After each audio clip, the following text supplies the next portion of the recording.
Muchas gracias a todas vosotras por estar hoy aquí. Y la verdad es que me hace especial ilusión este público tan selecto y tan entusiasta. Yo os voy a hablar de mi tema preferido. Cuando la gente me dice que yo soy conferencista o conferenciante, como decimos en España, me entra un poco de vértigo. Porque la realidad es que yo no me considero así. Yo me considero alguien que comparte lo que yo considero que ayuda a ser más feliz en la vida. Soy una persona que comparte.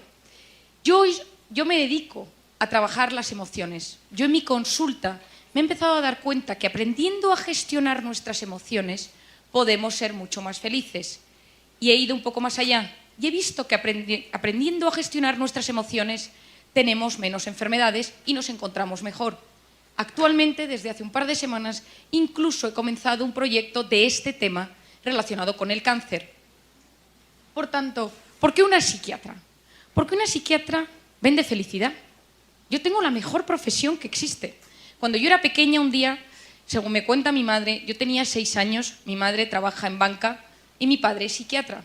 Y yo siempre decía que quería dedicarme a lo que mi madre hacía. Mi madre me llevó a su oficina y me dejó hablando con un cliente suyo, que yo estaba sentada en una mesa mientras ella se iba a hacer un recado, y le dijo al cliente: explícale a mi hija de manera sencilla a qué nos dedicamos nosotros en la banca. Según cuenta mi madre, ella llegó media hora más tarde y yo le estaba diciendo a este señor: le veo triste, ¿a usted le pasa algo? ¿Está mal con su mujer? ¿Sus hijos no se portan bien?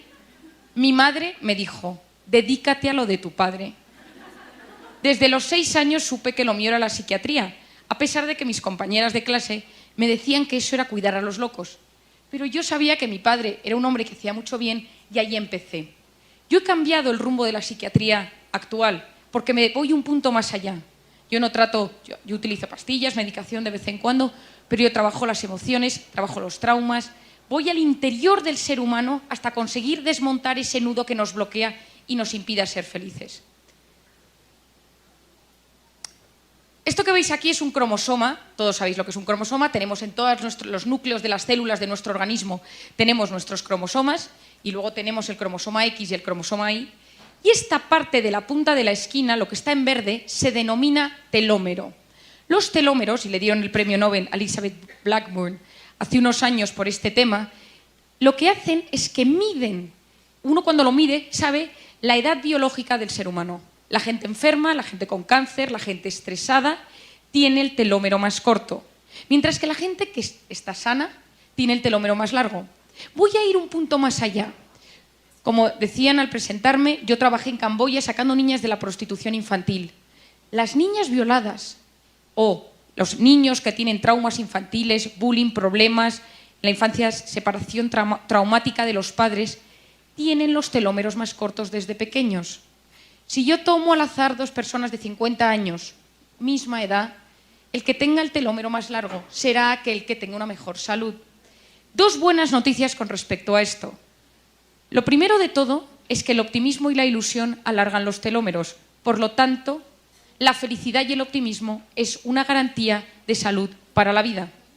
Hoy en día se ha demostrado que las personas que son capaces de mirar la vida desde un punto de vista más optimista, porque la felicidad no es lo que nos pasa, sino cómo interpretamos lo que nos pasa. Y si esa interpretación es optimista y es alegre, cambiamos nuestros genes. Esto es el nuevo concepto que se denomina epigenética, es decir, nuestras experiencias, nuestra manera de enfrentarnos a la vida cambia nuestros genes. Las personas con hipertensión, diabetes, cáncer, Alzheimer, Parkinson van teniendo cada vez los telómeros más cortos. Es una garantía de salud. Hablar de felicidad es hablar del sentido que le damos a la vida. Lo que más me gusta es hablar de la felicidad porque todos aquí hemos venido porque queremos ser felices. No conozco a nadie que me diga: no, a mí no me importa ser un tío infeliz. Ese sí que está de tratamiento psiquiátrico fuerte. Porque en esta vida todos queremos ser felices. ¿Y qué es la felicidad? La felicidad no es hacer lo que uno quiere, sino querer lo que uno hace. La felicidad, cuando hablamos de felicidad, hablamos del sentido de la vida. Hablamos de una vida lograda. La felicidad no se da en la posada, como decía Cervantes, sino al borde del camino. Es una manera de vivir. No es solo yo quiero ser feliz, es cómo yo decido cada día aceptar las circunstancias que me rodean. La felicidad no es lo mismo que el bienestar. Hace unos años hicieron un estudio en Estados Unidos y quisieron describir exactamente qué era la felicidad. Y vieron que la felicidad tenía que ver con el bienestar, pero no. Porque el bienestar es más subjetivo, el bienestar colma los sentidos, mientras que la felicidad colma el corazón. Es distinto. El bienestar, la seguridad, la comodidad, pero eso no es felicidad. Nosotros entendemos muchas veces la felicidad cuando no la tenemos, ante la muerte, ante el sufrimiento, ante el dolor. Ahí entendemos y decimos, ahora no soy feliz, en este momento lo entiendo. ¿Y cuál es el único antídoto real que existe para el sufrimiento? Solo hay uno, el amor. El amor a un ideal, decía Confucio, en las ideas se tiene, en los ideales, en las creencias se está. ¿Cuántas vidas ejemplares de personas leemos? Tomás Moro, políticos, personajes, santos, que gracias a sus ideales y a sus creencias fueron felices, a pesar de que las circunstancias eran duras. El amor a un ideal, el amor a una persona, el amor, la gran causa de nuestra vida, a la que no le voy a dedicar ni un minuto más, pero en el fondo de cada persona existen tesoros escondidos que solo el amor revela. El estar enamorado de alguien nos cambia el panorama vital. Y la tercera cosa que le quiero dedicar un poco más de tiempo, el amor a un recuerdo. No sé si alguna de vosotras ha leído el libro de Viktor Frankl, El hombre en busca de sentido, pero es un libro que recomiendo. Viktor Frankl, médico, psiquiatra, judío, que acaba en un campo de concentración en Auschwitz, y él empieza a darse cuenta que hay gente que se muere todos los días y otros que no mueren. Y empieza a investigar en el campo de concentración por qué hay algunos que no mueren.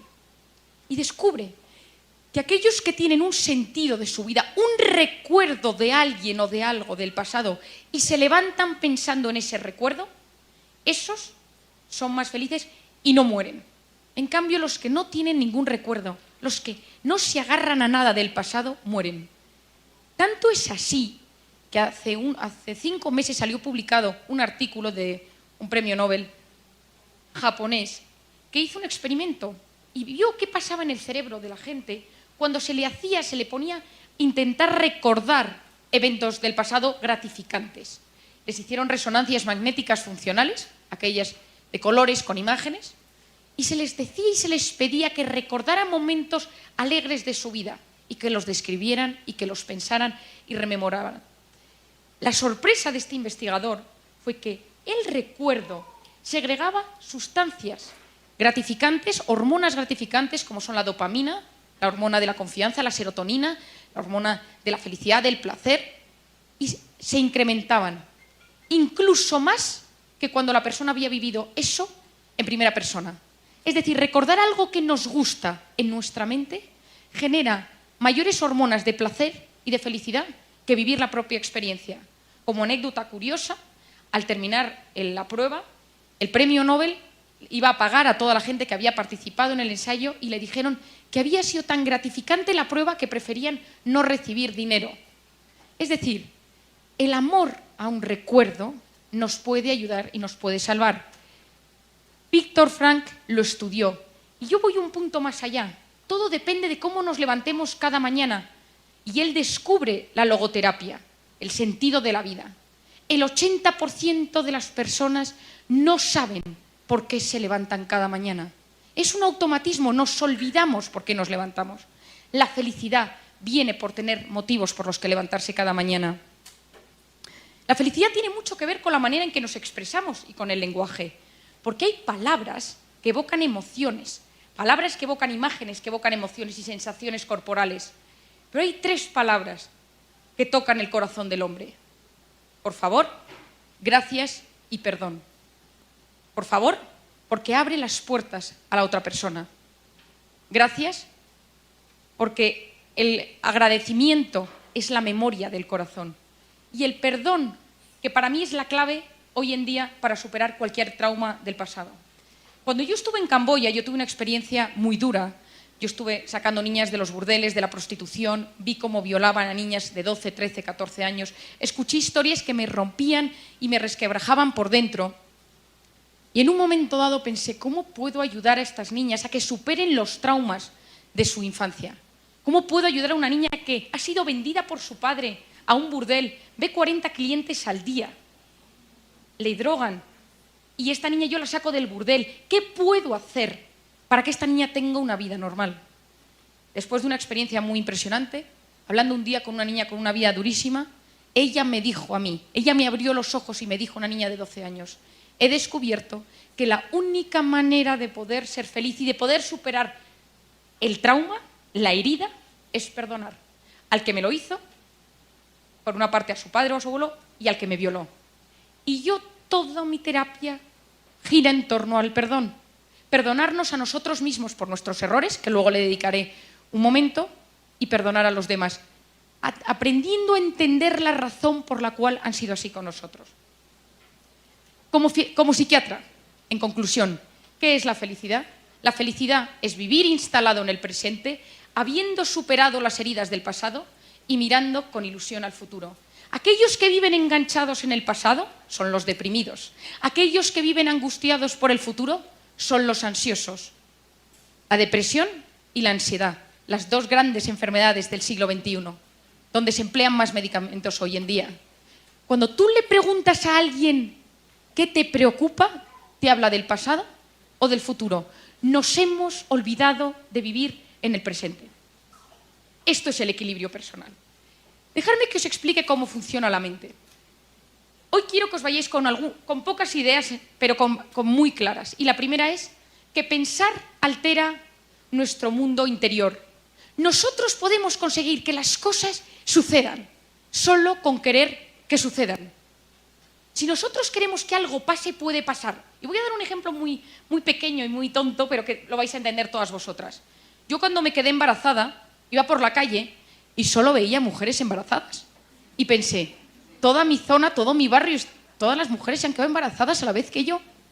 Cuando yo di a luz y paseaba a mi hijo por el parque, solo veía cochecitos y parques. Ya no había mujeres embarazadas en mi barrio.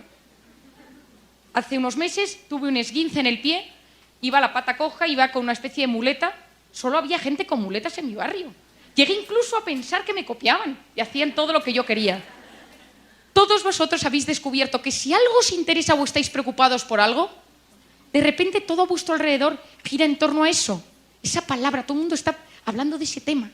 ¿Por qué sucede eso? Porque cuando queremos prestar atención a un tema, se activa una zona del cerebro que se llama el sistema reticular activador ascendente, no os quedéis con el nombre, por favor, el cual hace que nosotros podamos fijarnos y prestar atención en aquello que nos preocupa o que nos interesa. Por lo tanto, nosotros podemos hacer que las cosas pasen porque nuestro cerebro se activa para poder prestar más atención y captar eso que estamos buscando. Y eso es con el optimismo. Porque una persona optimista activa zonas cerebrales que se lo permiten. Os voy a contar una anécdota relacionada con esto. Hace unos años yo me fui a trabajar, me propusieron irme a las Naciones Unidas a ayudar en la entrega de unos premios a 10 mujeres que hubieran ayudado a mejorar los objetivos del milenio y los microcréditos. Era una entrega de premio a 10 mujeres. Esas mujeres eran Carolina Kurkova, Shakira, Hillary Clinton, la reina Nor de Jordania. El nivel era muy alto y yo iba acompañando a la directora de los premios por el tema del inglés y porque yo tenía un poco de tiempo libre y me parecía que era un plan que no podía faltar. El caso es que dos días antes de marcharme, yo estudiaba en la Universidad de Navarra, me encanta estar hoy aquí, estudiaba yo en la Universidad de Navarra, me llamó el rector, que yo no conocía por ese momento, y me dijo, necesito hablar contigo.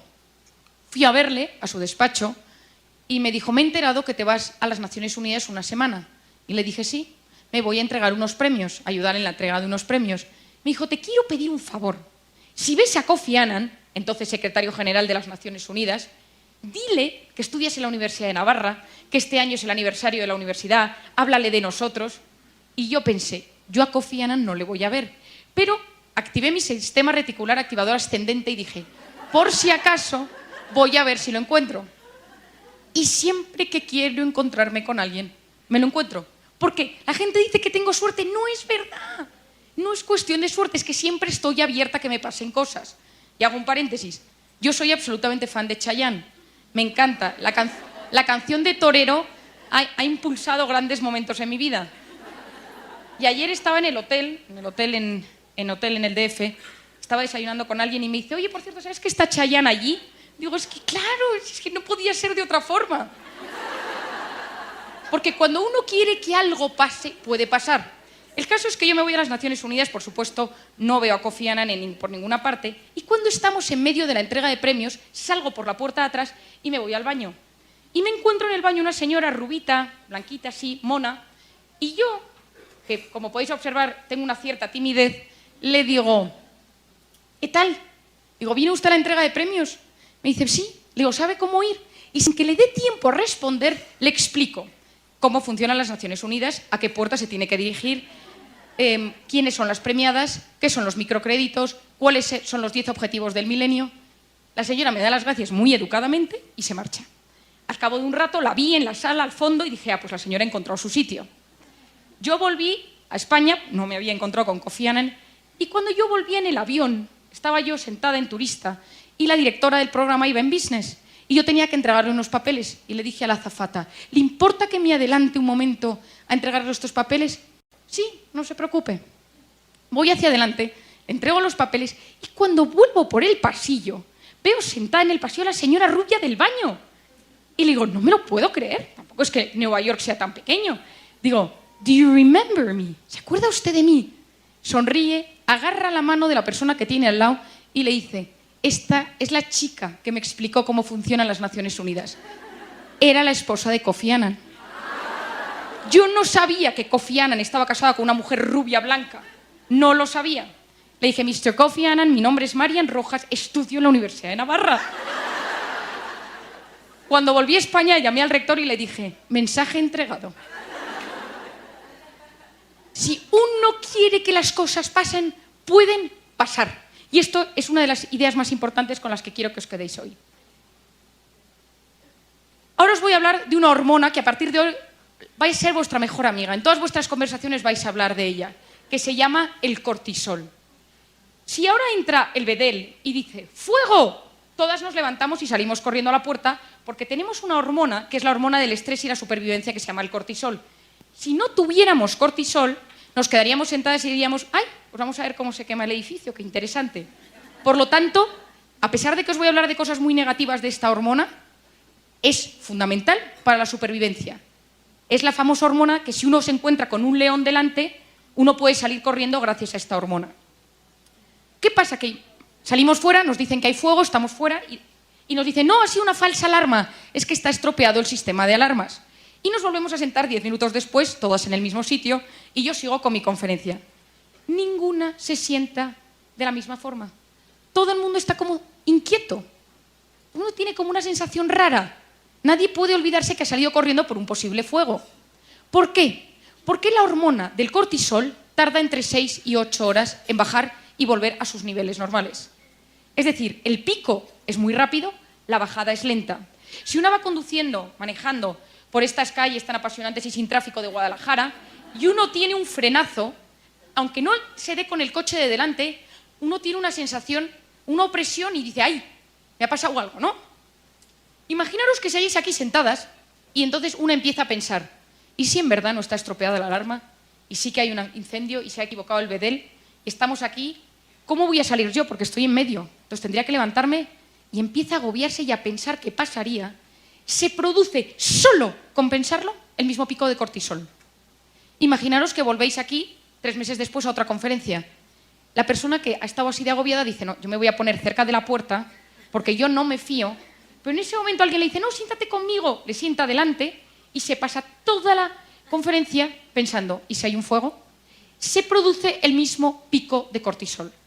Es decir, solo con pensar en negativo nuestro cuerpo sufre exactamente como si eso estuviera sucediendo. Hace unos meses hice un experimento y se puso a voluntarios en una resonancia magnética funcional. Se les puso y se les dijo, imaginaros que os llaman para deciros ahora mismo que tu padre ha tenido un infarto. Imagínatelo. Y se les hacía pensar e imaginarse cómo vivirían. Y se vio que se producía un pico de cortisol en sangre fortísimo. 2 semanas después se hizo el mismo experimento y se les dijo: imaginaros que os llaman para deciros que habéis ganado 20 millones de dólares y no tenéis que pagar impuestos. Y en ese momento se vio que solo con imaginarse lo positivo se elevaban las hormonas de la dopamina y serotonina. ¿Qué pasa cuando el cortisol está elevado constantemente? Porque estamos constantemente preocupados. No olvidemos que el 90% de las cosas que nos preocupan nunca, jamás suceden. Vivimos constantemente preocupados por cosas que no van a pasar, pero nuestro cuerpo está sufriendo como si esas cosas estuvieran sucediendo. ¿Qué pasa cuando el cortisol está elevado durante mucho tiempo por estrés, por preocupación, por tensión, porque tenemos un marido que no nos trata bien, porque tenemos una suegra terrible, porque nuestro hijo nos da problemas, porque tenemos algún tema económico que nos acucia? ¿Qué es lo que pasa con el cortisol? Que se eleva de manera crónica y produce 2 efectos. Uno a nivel físico y otro a nivel psicológico. A nivel físico, desde la punta de la cabeza a la punta del pie, pérdida de pelo, tiembla el ojo, problemas para tragar, como la sensación de tener una bola aquí, problemas intestinales, colon irritable, infecciones de repetición, artritis, fibromialgia, migrañas, parestesias, es decir, que las manos o los pies uno tiene sensación de que se duermen, incluso taquicardias, sensación de que falta el aire. Eso son los síntomas físicos. Y los síntomas psicológicos son un cambio en los patrones de sueño. Uno dice: yo llevo un tiempo que no descanso bien, no estoy bien, me acuesto pero mi cabeza no consigue parar la cabeza. O al revés, me levanto por las mañanas pero la sensación es de no haber descansado. O me levanto muchas veces por la noche y me despierto varias veces. Otro síntoma es fallos de memoria. Nosotros tenemos una zona en nuestro cerebro que se denomina el hipocampo, que es la zona de memoria y de retención de datos a corto plazo.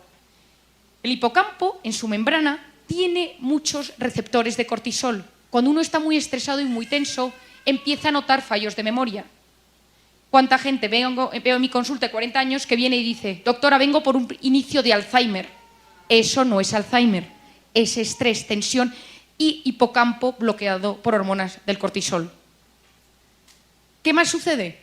Irritabilidad. El cortisol está muy encargado de la irritabilidad, esa sensación que tenemos de vez en cuando de que estamos enfadados con el mundo. Y de manera crónica, cuando esto sucede de manera crónica y el cortisol está constantemente elevado por estados de estrés crónico, uno llega a la depresión. Hay estados depresivos que tienen que ver con la ansiedad. Gente que dice: yo llevo 20 años tratada con antidepresivos, cuidado, que eso no es una depresión. Gente que dice: no respondo a antidepresivos, tengo una depresión, cuidado, que puede ser estados de estrés crónico y hay que tratar con otro tipo de medicación. ¿Cuáles son las maneras de librarnos del cortisol tóxico que tenemos en nuestro organismo? 5 consejos. El primero es hacer ejercicio. ¿Cuánta gente no puede ir a dormir? Y esto pasa seguro que con alguno de vuestros hijos o maridos, que salen muy estresados del trabajo y si no van a correr, si no van al gimnasio, si no hacen algo de ejercicio, no consiguen dormir. En España, en la calle Serrano, que están todos los bancos y los bufetes de abogados, hay un gimnasio que está ocupado desde las 8 hasta las 11 de la noche, lleno de ejecutivos, banqueros, abogados, etc. ¿Por qué? Porque el cortisol, cuando uno hace ejercicio, se elimina a través del hígado. Y por eso esa sensación, cuando uno ha hecho un día ejercicio, ha ido a correr, ha jugado un partido de tenis, ha nadado, que uno dice: ¿por qué me encuentro tan bien? Porque hemos eliminado mucho tóxico dentro de nuestro organismo a la vez que se generan endorfinas. El segundo consejo es detectar quién cerca de nosotros es una persona tóxica. Todos tenemos a alguien cerca de nosotros que es tóxico. ¿Y qué es una persona tóxica? Esa persona que cuando nosotros llevamos 10 minutos con ella, nos ha enfadado, nos ha cambiado el ánimo, tenemos ganas de pegar a alguien, nos ha vaciado la batería de nuestro organismo. Hay gente que tiene esa fuerza. Lo malo es cuando es nuestro marido, porque lo tenemos todo el día ahí. Si es una persona a la que vemos una vez al año, no hay problema, porque la gente que ves una vez al año, pues más o menos la controlas. Pero ¿qué pasa cuando tienes una persona tóxica con la que vives todos los días? Esa gente tiene la capacidad de deshacerte, de desestabilizar tu día con una frase, una mirada.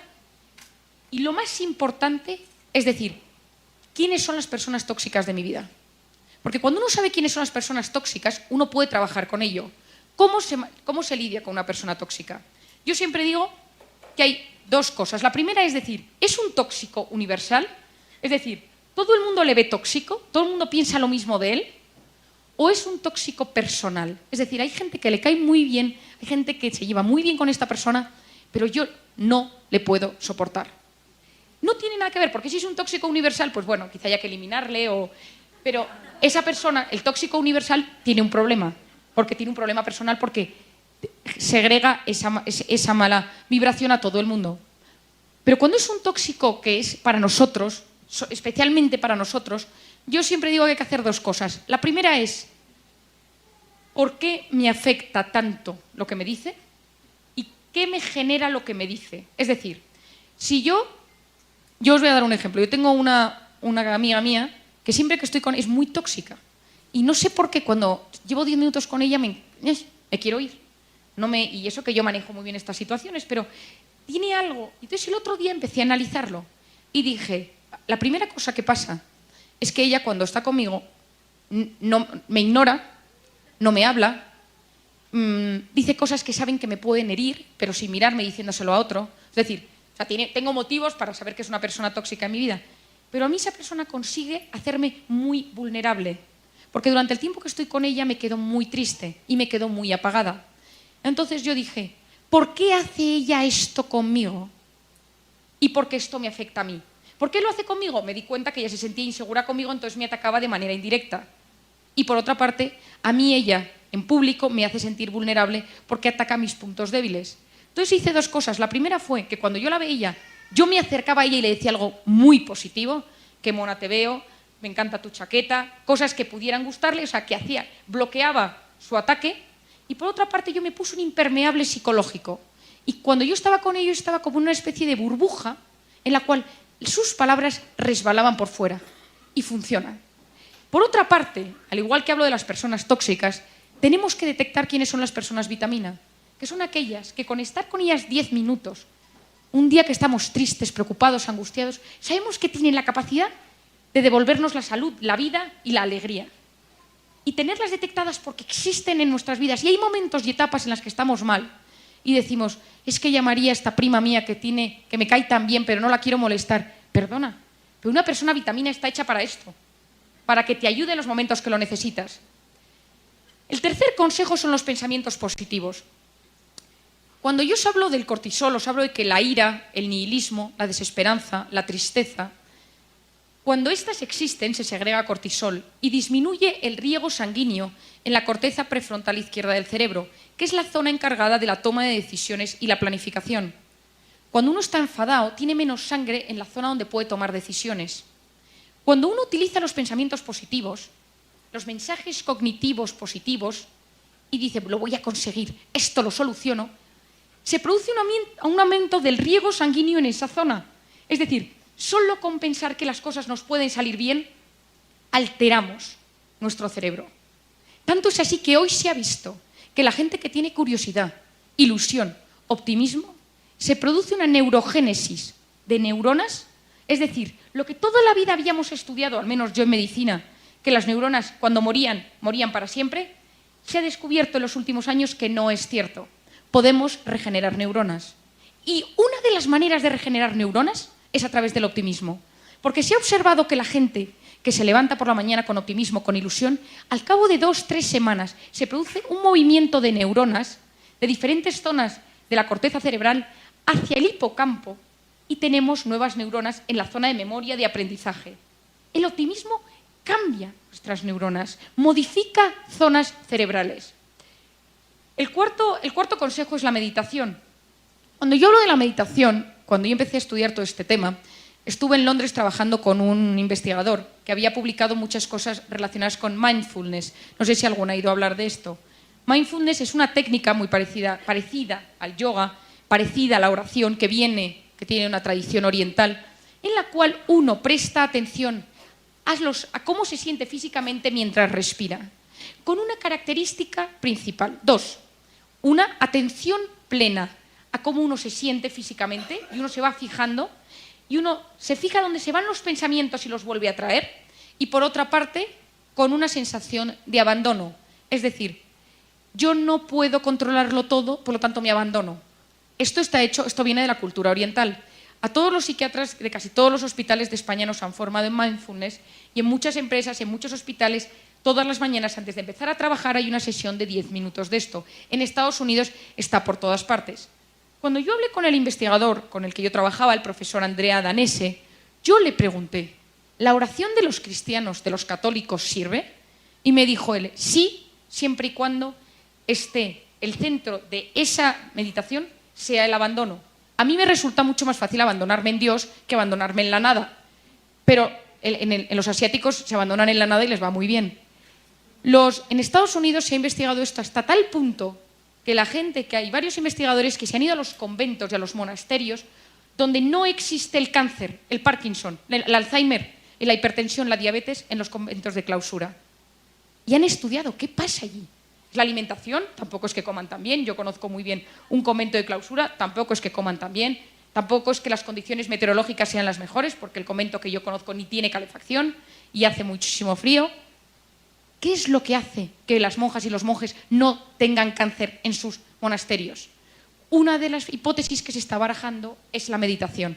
Se ha observado que la gente que medita 10 minutos al día, que reza, que medita tranquilamente, no que está preocupada y le da vueltas a temas, no es lo mismo. Que la gente que medita 10 minutos al día aumenta el grosor de la corteza cerebral, disminuye la hipertensión, la diabetes y el riesgo de enfermedades cardiovasculares. Acabo de publicar un capítulo en un libro hecho por un investigador español muy importante, en el cual él habla de todos los factores de riesgo de las enfermedades cardiovasculares y yo hablo del anti-aging mental y cardiovascular. Y la parte del capítulo que me pidieron que escribiera era de cómo la meditación y el mindfulness podía afectar al corazón. Y los resultados son asombrosos. Hoy en día en gente con cáncer, en gente con ictus, con infartos cerebrales, se ha observado que meditar hace incluso que la gente deje de tomar medicación. Y como quinto punto, el omega 3. El cortisol es una sustancia que segrega productos inflamatorios, tromboxano, proteoglicanos, es decir, moléculas interleuquinas, moléculas inflamatorias por todo el organismo. Es un inflamador del organismo. Por lo tanto, cuando uno está estresado, a la zona más vulnerable de nuestro organismo, en mi caso son los dientes, empiezo a tener dolor de dientes. La gente que tiene problemas intestinales empieza a tener problemas intestinales. Gente que tiene debilidad muscular tiene problemas musculares. El omega 3, que sirve para muchísimas cosas, pero en el caso que hoy nos atañe, frena la proliferación de todas esas sustancias. Hace como un protector, como un antiinflamatorio. Hoy en día la Asociación Americana de Psiquiatría recomienda el omega 3 asociado a todos los tratamientos psiquiátricos. Yo, por ejemplo, en las mujeres embarazadas con depresión, bajo la medicación vía oral y añado omega 3 y se ha visto que tiene el mismo resultado para la depresión en el embarazo. Los pacientes con esquizofrenia, trastornos bipolares, adicciones, etcétera, porque tiene muchas características positivas que ayudan.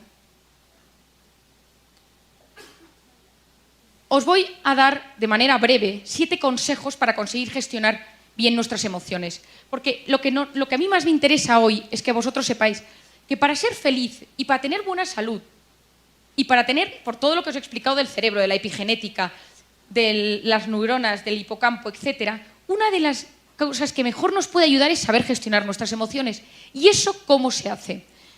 El primer punto es conocerse. Y cuando digo conocerse es conocerse de verdad. ¿Quién soy yo? Yo veo gente en mi consulta todos los días y les digo, descríbete, y me dice, bueno, yo soy simpática, la gente me quiere, tengo amigas. Digo, no, pero profundiza. No lo sé. Yo siempre hablo de que, y muchas veces lo utilizo para que la gente se conozca mejor, y digo, háblame de ti y de cómo te ven los demás. Porque todos tenemos 3 facetas. La que mostramos a los demás, es decir, la que los demás ven. Por otra parte, lo que yo quiero mostrar a los demás y lo que en verdad soy. Lo que yo muestro a los demás es la imagen. Lo que yo creo que soy es el autoconcepto. Pero luego está la tercera faceta, que es la verdad. A mí cuando alguien me dice, es que no me conozco bien, le digo, ¿tu madre qué dice de ti? Que soy súper desordenado. ¿Eres desordenado? Yo creo que no. ¿Por qué tu madre dice que eres desordenado? Y así empiezo. ¿Por qué es importante conocerse? Porque cuando uno se conoce, uno se comprende. Cuando uno se comprende, uno se acepta. Y cuando uno se acepta, uno puede superarse. Conocernos, comprendernos, aceptarnos y superarnos. Es imposible superarse si uno no se conoce.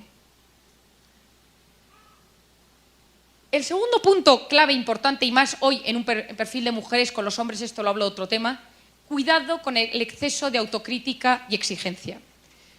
Huir del perfeccionismo excesivo.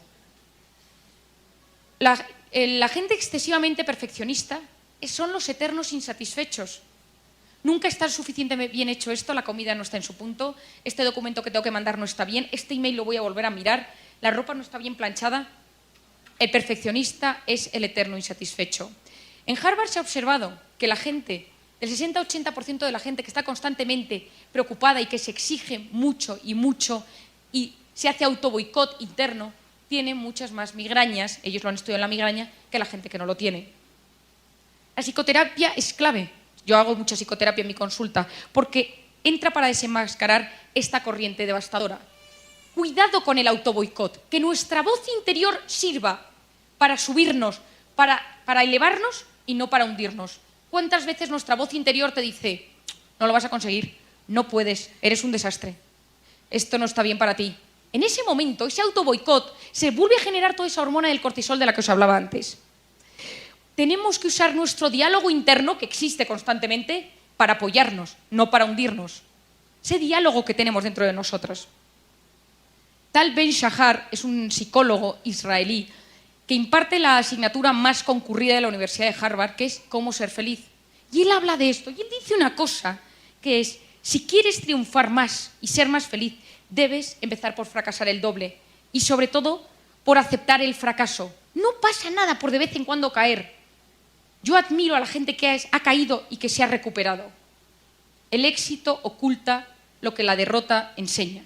Y es así. La gente exitosa no se da cuenta de nada. En cambio, los que han bajado y se han recuperado, eso sí. Por lo tanto, en esta vida no tenemos que negarnos a, de vez en cuando, poder caer. Evitar ser perfectos a todas horas porque no existe el perfecto.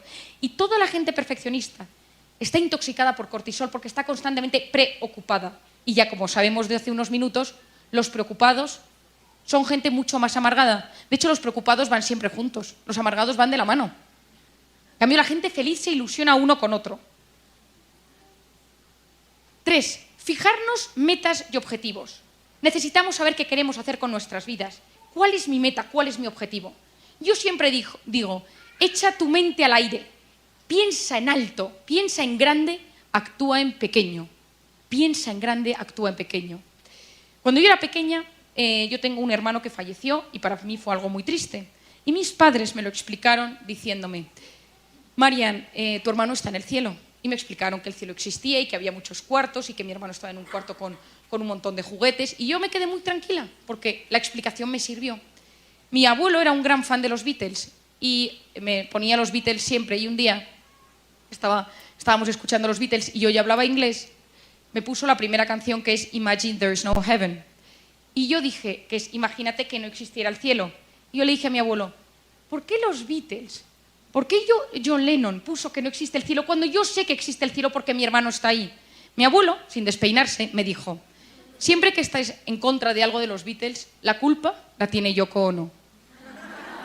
Yo en ese momento dije, el día que vea a Yoko Ono, meta, le diré lo que pienso. Porque yo a Yoko Ono se lo voy a decir. ¿Qué pasa?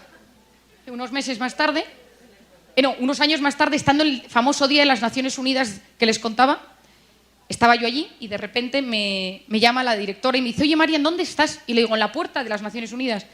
Y me dice, está llegando Yoko Ono. Dice, ¿te importa atenderla tú y llevarla a la sala? No, por supuesto que la llevo yo. Me fui a la puerta, agarré a Yoko Ono, señora rara donde las haya, libro de psicopatología abierto, íbamos paseando por el pasillo que llevaba a la sala y le dije a esta señora, mire, yo tenía muchas ganas de hablar con usted desde hace 20 años, porque era mi meta. Yo le dije, yo soy fan, como todo el mundo lo habrá dicho, de los Beatles, pero yo no entiendo por qué en la canción de Imagine dice que no hay cielo, cuando el cielo sí que existe. La señora me miró de arriba, abajo, izquierda, tal, y no me contestó. Yo insistí, ni media palabra. Al año siguiente volví a las Naciones Unidas y la directora del programa me llamó y me dijo, oye, Marian, ¿te importaría llamar a Yoko Ono para que vuelva este año? Dice, porque tú estuviste hablando con ella. Y digo, bueno, hablando con ella. Me dio el teléfono y la llamé. Y cuando la había llamado, le dije a la secretaria, mía, mi nombre es Marian Rojas, el año pasado estuve con Yoko Ono, querríamos volver a invitarla al evento. Y me dijo, déjeme un momento. Volvió a los 10 minutos, me llama y me dice, me pregunta la señora Yoko Ono si es usted la del cielo. Yo estaba feliz porque había conseguido mi meta. Pero hoy, hablando en serio, necesitamos metas. Y cuando la meta se consigue teniendo pequeños objetivos. Porque si yo quiero conseguir algo a largo plazo, lo que necesito son metas muy chiquitinas, objetivos muy chiquitines. Porque así va subiendo mi autoestima.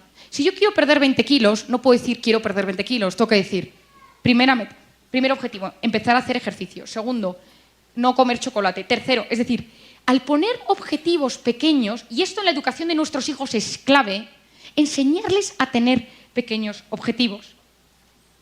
El cuarto punto es trabajar la voluntad.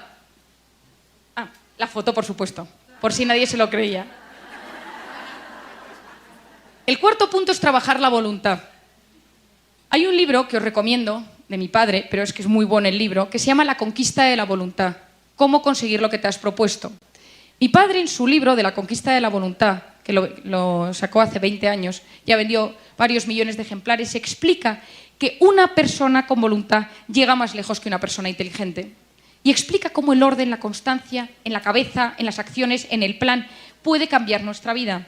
Hace unos meses, el investigador de la Universidad de Columbia, Walter Mischel, ha sacado un libro que se llama El test de la golosina, The Marshmallow Test, en el cual él hizo un experimento hace 30 años, puso a unos niños con un plato con un marshmallow, con una gominola, y les dijo, si puedes esperar 10 minutos a tomártelo, te doy 2. Hubo niños que se lo tomaron y otros que no. Y lo siguió durante 30, 40 años. Y observó que de esos niños, los que habían aguantado con 4 años a la segunda gominola, tenían vidas más plenas, menos problemas, menos enfermedades, más dinero, mejor situación socioeconómica. Es decir, la voluntad es clave para conseguir lo que uno se ha propuesto. Trabajar la capacidad de posponer la recompensa. El quinto punto es la asertividad. ¿Qué es la asertividad? Es el punto intermedio entre pasividad y agresividad. Es decir, di sí cuando quieras decir sí, di no cuando quieras decir no. ¿Cuántas veces nos pasa, yo creo que a las mujeres incluso mucho más, que vas a un sitio pero no querías ir, pero te da pena decir que no querías ir, o te pones algo porque sabes de ropa que sabes que a tu madre le gusta, pero no te sientes bien, pero por ella te lo pones, o te compras algo que... Eso genera gran cantidad de cortisol, porque estamos actuando en contra de lo que somos y estamos constantemente haciendo lo que los demás quieren que hagamos nosotros sin ser así. Yo siempre cuento una anécdota. Cuando yo salía por la noche con mis amigas, a mí no me gustaba, yo era de las que cuando la noche ya 2 de la mañana, 3, 2, 1:30, 4, y ya veía que para mí ya se había acabado, decía, me voy. Y todo el mundo me decía, ¿ya? Yo es que me quiero ir ya, no te vayas. Entonces muchas veces me quedaba porque mis amigas querían que me quedase a las 4 de la mañana con ellas 1 hora más, sin hacer nada, porque por la noche nada, no hay nada que hacer. Hasta que una mañana me levanté y dije, se acabó, porque yo notaba que al día siguiente me levantaba enfadada conmigo misma, porque no había tenido la asertividad de decir las cosas. Entonces yo decía, es que estoy cansada. Es decir, que digamos las cosas con nuestros maridos, con nuestros hijos, cuando las cosas nos sientan mal, que seamos capaces de decir sí cuando queremos decir sí, y no, siempre, por supuesto, políticamente correcto y con educación. Pero es fundamental. Yo siempre lo explico de una manera muy sencilla. Si yo tomo a alguien y le digo, ¿qué chaqueta tan fea llevas?, esta persona reacciona de 3 maneras. La primera es que me diga, fea tú, es decir, ella se pone un muro y me ataca. La segunda es que ella se quede con la idea en la cabeza y empiece, ¿no le ha gustado mi chaqueta? ¿Por qué? Pues si es bonita. Y se va a su casa y dice, con la ilusión con la que yo me había puesto la chaqueta, tal, y empieza a darle vueltas y a darle vueltas y a darle vueltas. Y la tercera opción es que esta persona diga, no me ha gustado lo que me ha dicho, que se vaya y que cuando vuelva, al cabo de un rato me diga, ¿por qué no te gusta mi chaqueta? Y le digo, no, es que a mí el verde no me sienta bien. A ti te queda muy bien, pero a mí no me sienta bien. Entonces, nosotros, si nos quedamos todo dentro, es como que nos tragamos clavos y hay que sacarlos. Más vale sacar un clavo y que haga daño a tener clavos dentro. No, a mí nada me afecta, todo me lo quedo para adentro. Esa persona que te está diciendo eso, migrañas, colon irritable, fibromialgia, dolores o ya incluso cáncer. Cuidado. Aprender a gestionar nuestras emociones es aprender, gracias a la asertividad, a expresar cómo nos sentimos. El sexto punto es la inteligencia emocional, que es la clave. ¿Qué es la inteligencia emocional? La inteligencia emocional es la capacidad de entender nuestras emociones, la capacidad de ponernos en el lugar del otro, la capacidad de empatizar. Lo contrario son los alexitímicos. A, partícula negativa, lexos, lenguaje, timia, emociones, la incapacidad para expresar las emociones. Y muchos de vuestros maridos lo tienen, porque es muy común entre los hombres. Es decir, los hombres, ¿qué tal estás? Bien, bien. ¿Te pasa algo? No, no. En cambio, nosotras tenemos muchísima más inteligencia emocional. Entendemos a nuestros hijos, entendemos cómo se sienten, entendemos qué quieren. Yo estuve estudiando mucho tiempo. Cuando yo di a luz, tengo un bebé de 10, 11 meses, y cuando di a luz mi mente cambió completamente, aparte de que no me acordaba de nada, dije, ¿qué ha pasado con mi cerebro? Me lo han transmutado. Y empecé a estudiar y a investigar qué había pasado con mi cerebro. Descubrí muchas cosas, pero la más importante que quiero transmitiros hoy, para que vosotras también entendáis como madres cómo sois, es que durante el embarazo hay células del bebé que se quedan implantadas en el cuerpo de la madre y en el cerebro de la madre.